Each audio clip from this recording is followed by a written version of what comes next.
agora do Eric. Vai que é a tua, Jorge. Boa noite a todos, pessoal. Agradeço a presença de todo mundo, dos meus familiares, do Emerson pela orientação durante o trabalho e a banca também pela presença. Bom, eu sou o Eric, vou falar sobre a atuação do VAR na Copa do Mundo 2022 no Catar, uma análise da eficiência da ferramenta, né?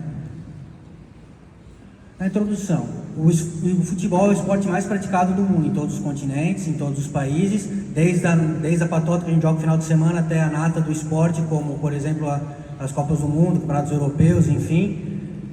Suas regras devem mantê-lo justo e prezar pelo bem-estar e segurança dos jogadores, que é conhecido, está no livro de regras também como o espírito do jogo. Deve prezar por essas coisas e também para ser atrativo para quem está assistindo, para quem está na arquibancada, enfim.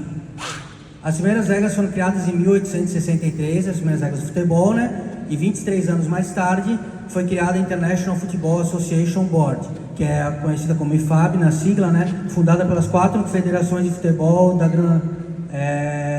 Grã-Bretanha, né? A inglesa, escocesa, a galesa do país de Gales e a Irlanda do Norte.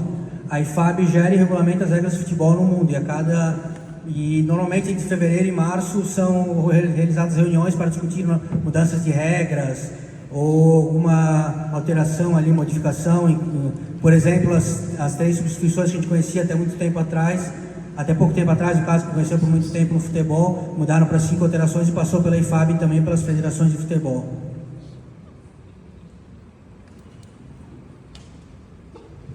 Aqui só para ilustrar, o presidente da FIFA, o Gianni Infantino, numa assembleia ali, numa reunião da IFAB, com a bola da última Copa do Mundo ali, Al Hilal. A história do VAR, provavelmente é a maior evolução da história do esporte, tão aclamado por milhões de pessoas. O VAR, na sigla em inglês, que é Video Assistant Referee, árbitro assistente de vídeo, foi idealizado por um brasileiro, Manuel Serapião Filho, que lançou sugestão junto à IFAB em 2015, é um ex-árbitro que sugeriu. O VAR de origem brasileira, vamos dizer assim, a semente da ideia ali. O primeiro grande teste do VAR foi realizado no Mundial de Clubes de 2016, porque a FIFA via necessidade de testar a ferramenta para a Copa do Mundo de 2018, onde ela foi um sucesso total, a Copa anterior a essa que a gente teve em 2022, né, com 99,35% de acerto, segundo o balanço que a própria FIFA lançou, e foi um grande sucesso. Ali é uma imagem que eu botei para ilustrar do árbitro Néstor Pitana na final da Copa do Mundo de 2018, entre França e Croácia, que teve um lance de VAR bem polêmico ali, com questão de mão na bola dentro da área, com um pênalti marcado para a França, que o Griezmann fez o gol depois, né, o jogador francês. O VAR é a ferramenta em si, é a parte tecnológica, mas tem um árbitro que fica numa salinha, às vezes centralizada, em algum local próximo ao estádio, às vezes é uma cabine dentro do estádio mesmo, que tem acesso independente às imagens gravadas do jogo, com poder para auxiliar o árbitro central de campo e os assistentes e o quarto árbitro, na eventualidade de um erro claro e óbvio e um incidente grave não percebido.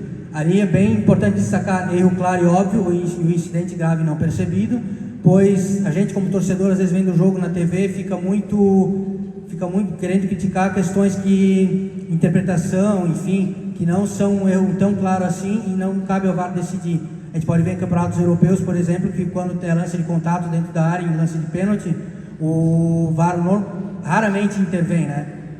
Diferente do Brasil, por exemplo, que eu vou explicar mais pra frente. O VAR aqui as fases do jogo que ele pode atuar, né, as infrações, lances de gol ou não gol, todo lance de gol é checado para ver se teve alguma irregularidade anteriormente, pênalti ou não pênalti também, cartão vermelho direto, não pode intervir, segundo esse protocolo aqui, os árbitros assistentes de vídeo, não pode intervir em lances de cartão amarelo, segundo cartão amarelo, só para expulsão direta mesmo. E erro de identificação, que é bem raro de acontecer, mas pode acontecer, do árbitro dar amarelo para o jogador errado, daí o VAR comunica a ele que pode alterar a decisão. Aqui eu botei para ilustrar também o lance, a questão de gol ali, do jogo em Japão e Alemanha na Copa do Mundo, se alguém está lembrado, se alguém acompanhou, essa bola, vendo pela primeira imagem, parece que ela saiu, né? Mas é uma questão de paralaxe, que é um efeito físico que você é o deslocamento aparente de um objeto de acordo com o ponto de visão, o ponto de vista que você está observando, né? Essa bola não saiu, inclusive o árbitro assistente anulou o gol, mas ele foi validado pela tecnologia e foi um gol muito importante porque classificou o Japão e eliminou a Alemanha na primeira fase da Copa do Mundo. Foi um lance totalmente importante ali. Ah, desculpe. Tem um vídeo aqui que eu vou mostrar um lance de expulsão aqui. Ok? Lance de expulsão ali.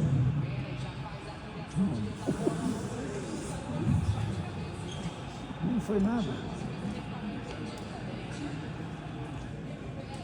O árbitro vai dar cartão amarelo e vai revisar depois.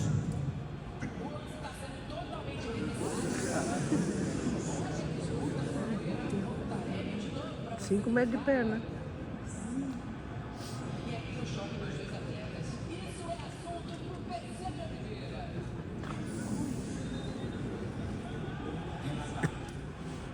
Ele vai revisar e vai dar o cartão vermelho agora.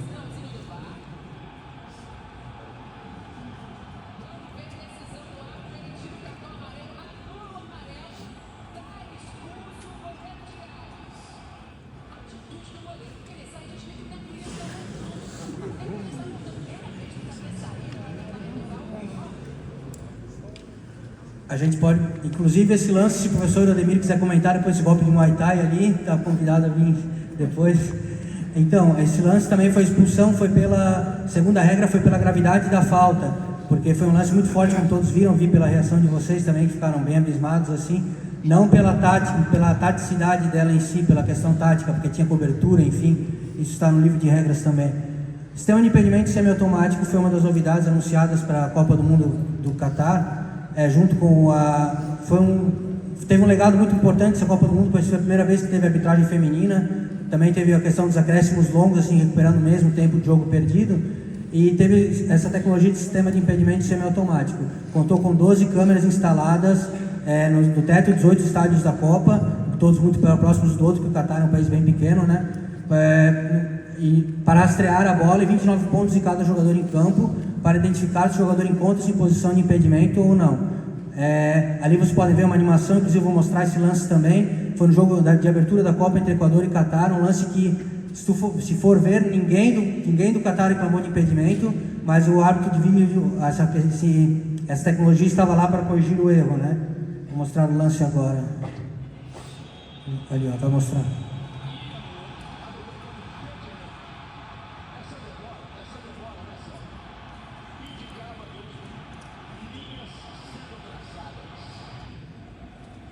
Ali, ó.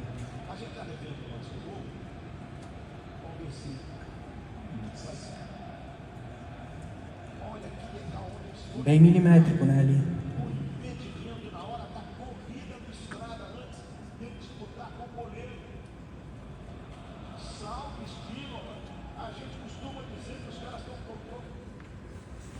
Opiniões acerca do VAR, né? Couto e Dias, em 2018, no artigo que foi objeto de estudo dessa citação ali, eles comentam que os critérios e parâmetros devem ser melhor definidos, pois como não vai ser tirado o peso humano da decisão do árbitro, esses parâmetros têm que ser melhor definidos para entendimento do público e deixar o jogo cada vez mais limpo e sistematizado.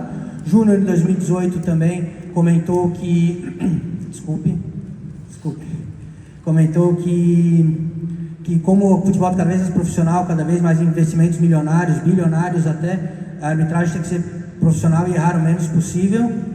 E o VAR gera uma discussão sobre uma possível ruptura da essência do jogo em diferentes ligas e campeonatos, segundo a citação de Gala aqui e autores, pois as ligas mais com poderio financeiro maior vão ter como marcar com esse custo, e as menores não tem como, né? Até a gente vê aqui no Brasil, às vezes, alguns campeonatos estaduais que eu discordo frontalmente, assim, alguns campeonatos que tem clássico, que tem VAR, e outros jogos menores da competição, considerados menores, não tem. Eu acho que isso causa desequilíbrio técnico e é uma coisa que eu pessoalmente respeito quem pensa diferente, mas sou contra.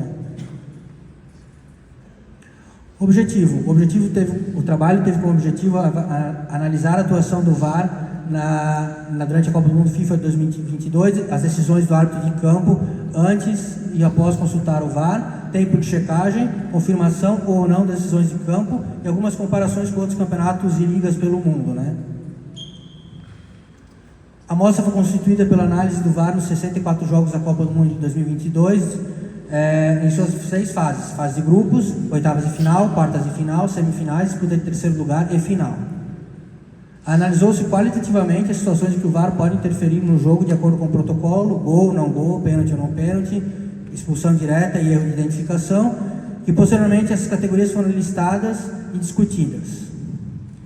Ainda na metodologia, os dados foram coletados através de imagens geradas pela FIFA, emissoras que possuíram os direitos de transmissão. No caso aqui no Brasil foi a TV Globo aberta e no Sport TV, e a Cazé TV também pelo Twitch e pela streaming ali, e os resultados foram analisados e discutidos após isso. Além disso, foram utilizadas informações dos sites da entidade citada e demais sites especializados em esporte, em futebol em si, dentro de suas intervenções, fazendo análise do VAR dentro do protocolo, suas intervenções previstas dentro disto.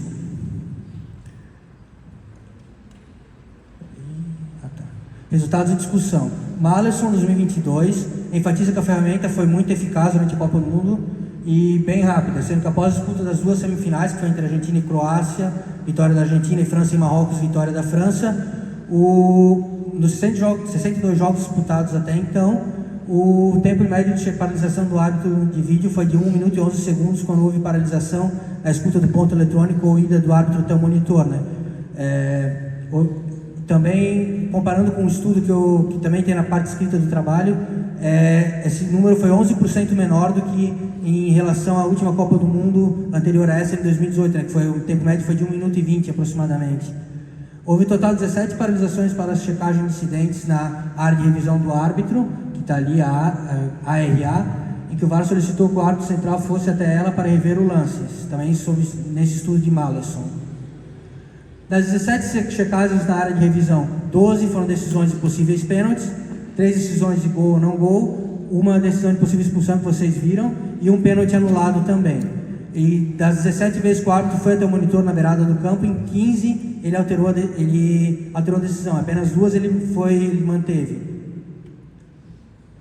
Vamos ver 2 lances agora.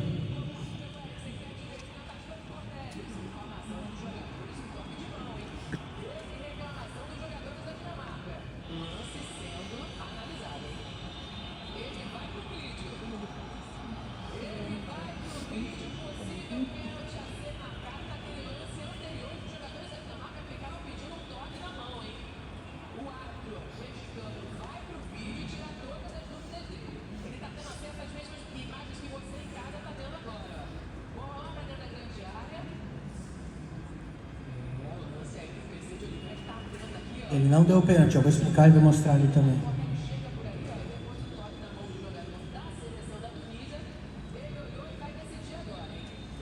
Não deu pênalti, eu vou voltar só para explicar. Opa, peraí. Então, a bola até pega no braço, mas foi uma bola totalmente inesperada, com posição natural, que eles estavam subindo para cabecear. E também teve uma falta de ataque anteriormente, que inclusive na sinalização dele ele deu essa falta. E mesmo que não fosse dada a falta, não seria pênalti pela regra esse toque aí. Agora esse outro lance aqui, Uruguai e Gana.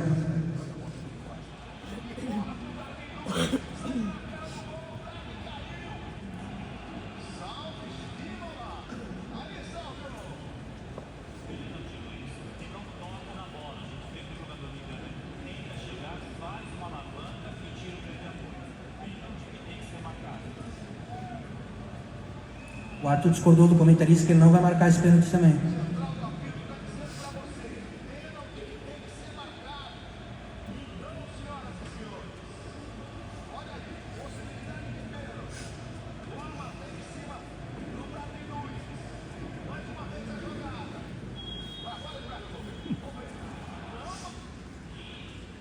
Eu mostrei esses 2 lances porque foram as 2 únicas vezes que o árbitro, como citei, foi até o monitor e manteve a decisão inicial. Então, fazendo algumas comparações, na Copa do Mundo de 2022 foram marcados 24 pênaltis. Um aumento, foi menos que na edição de 2018, foram marcados 29, mas ainda assim um aumento em relação às últimas Copas do Mundo desse século que não contaram com o VAR, 2002, 6, 10 e 14. 55% fez esse aumento, que a média dessas 4 Copas do Mundo somadas foi 15,5 pênaltis em média. Lima 2021, pesquisa que compara o número de pênaltis entre os anos de 2011 e 2021 nas 5 principais ligas do mundo, que estão na Europa, né? Antes e depois da utilização do VAR, destaca que os campeonatos italiano, espanhol e português tiveram aumento na média de pênaltis assinaladas pelos árbitros. No recorte da temporada de 2011-2012 até 2018-2019 sem o VAR, com as temporadas de 2018 e 2019 a de 2020 e 2021 já com a ferramenta do árbitro de vídeo. Esse aumento foi de 6,26% no campeonato italiano, 15,28% no campeonato espanhol e 13,81% no campeonato português. Em contrapartida, no campeonato inglês e no alemão aconteceu uma diminuição de 0,95% e 3,76% respectivamente, destacando que na Inglaterra o VAR começou a operar apenas em 2019 e 2020, uma temporada depois que a maioria das outras ligas, né? A Copa do Mundo de 2022 teve uma mudança de decisão da arbitragem pelo árbitro de vídeo a cada 2,46 jogos. 26 mudanças e 64 jogos, incluindo lances que eu falei do monitor e lances factuais que o árbitro não precisa ir até o monitor, que ele só escuta no ponto eletrônico ali, muda a decisão de acordo com o que ele ouviu do árbitro lá de vídeo ali. O Campeonato Brasileiro ao todo foram 711 mudanças da primeira rodada de 2019 até a sexta desse ano, de 2023, que inclusive a sétima entrou para a história, pois foi a primeira que não teve mudança de decisão pelo árbitro de vídeo nos 10 jogos da rodada, né? E em média, uma a cada 2,22 jogos, ou seja, dá para concluir nesse recorte que o árbitro de vídeo no Campeonato Brasileiro é mais intervencionista, vamos dizer assim, do que na Copa do Mundo e outros campeonatos. Mudanças de decisões em lances da arbitragem, lances factuais, foram 11 lances, 6 gols anulados, 4 gols validados e uma cobrança de pênalti que foi repetida, pois o goleiro avançou a linha, né? Ele não manteve pelo menos um dos pés na linha ou reto com ela. Ali tem a foto do lance, é o Lewandowski cobrando o pênalti no Lloris, goleiro da França. Foi essa situação de baixo ali.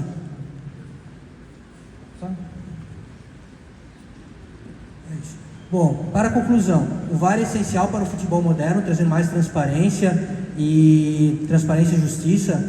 Na Copa do Mundo não é diferente. Muitos resultados seriam diferentes sem essas 26 mudanças de decisões, contando com o auxílio do VAR. Ali eu botei uma observação que teve um erro reconhecido pela FIFA no jogo Uruguai-Portugal, que o árbitro Alireza Fagani, o árbitro iraniano, ele deu um pênalti que o jogador estava caindo na situação de marcação, estava caindo e a bola pegou no braço de apoio, que pela regra não é pênalti, né? Inclusive esse árbitro não apitou mais na Copa do Mundo e houve um aumento na mudança de decisões em relação à Copa de 2018, foram 17 mudanças contra 26 nessa. Algo a se preocupar, mesmo que tenha que corrigir, ainda é muito erro que na primeira vista não é observado, mas eu acredito que, observando as pesquisas, acompanhando a Copa do Mundo como torcedor e fazendo esse trabalho analítico também, o princípio do VAR de mínima interferência e máximo benefício foi seguido. A tecnologia semiautomática de detecção de impedimento ajudou a diminuir o tempo de paralisação, uma ressalva que eu faço, que é uma pena que é uma tecnologia muito cara e não é utilizada na maioria dos campeonatos do mundo, na verdade em pouquíssimos é utilizada, né? E mudanças de decisões do mata-mata foram apenas 3 em 16 jogos, contra 2 em 2018, e a conclusão que eu cheguei, assim, que por ser uma fase mais avançada do campeonato que necessita de melhores árbitros, eles acabam errando menos nessa fase. E, claro, tendo em vista a nacionalidade das equipes envolvidas, né? Não vai estar o brasileiro pitando o jogo do Brasil, a Argentina pitando o jogo da Argentina, enfim. Eu trouxe 3 imagens aqui para mostrar o quanto o VAR é essencial no futebol de hoje. Lances emblemáticos, Copa do Mundo. Esse lance ali é o gol da Inglaterra, que fez o gol do título contra a Alemanha em 1966. Para mim, essa bola aí não entrou, mas foi dado o gol. E é um lance que é discutido até hoje, para não ter uma imagem conclusiva. Só que, em compensação, os deuses do futebol foram bem irônicos, assim, que em 2010 aconteceu esse lance ali, ó. O Lampard da Inglaterra, o craque Frank Lampard, chutou, a bola entrou 33 centímetros contra a mesma Alemanha e o feitiço virou contra o feiticeiro, dá para dizer assim, né? Porque foram as mesmas equipes, lances praticamente iguais, com gravidades diferentes, mas com as mesmas equipes envolvidas. E aqui o famoso gol de mão do Maradona também, outro lance que não seria... são tipos de erros que não acontecem mais, pode discordar de algumas interpretações, de algumas regras, de algumas nuances do VAR, mas esses tipos de erros absurdos aí não acontecem mais, né? Depois eu faço meus agradecimentos, eu passo a palavra à banca, então. Pode permanecer com